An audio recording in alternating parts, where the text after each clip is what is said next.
yeast is everywhere. It's a living microorganism that you can capture and use to make bread. This is my wild yeast starter. You can see the yeast has been very busy eating up sugar and the fruit and turning it into carbon dioxide and multiplying and making more yeast, which I'm going to use to make steamed buns called bao. You can see how fluffy these whole wheat steamed buns are. Into a jar to ferment for 2 to 3 days, I put some leftover kombucha, which has yeast in it to give it a head start. I put some water and sugar and apple peels and dried cranberries, and I let it ferment for 2 to 3 days. Once you have this, you can keep making bread from it. You just need to add water, sugar, and fruit peel and let it ferment.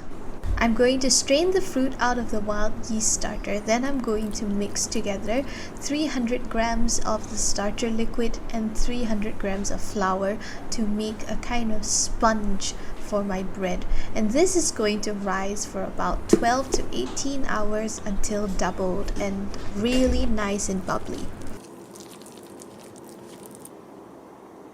Now it's time to make the bread dough. So I mixed together flour and whole wheat flour and salt, and I added it to the starter and just kneaded it into a smooth dough.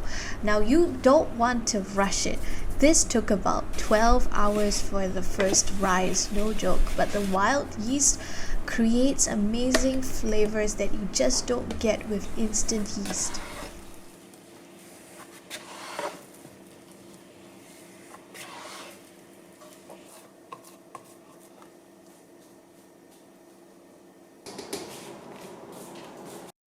After the dough doubles in size, however long that takes, it's time to shape it.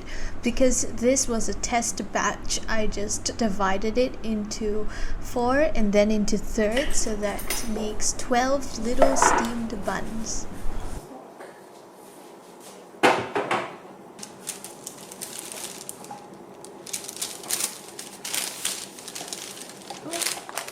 I was impatient, so I used some hot steaming water in the steamer to help the last rise go faster. So it only took half an hour.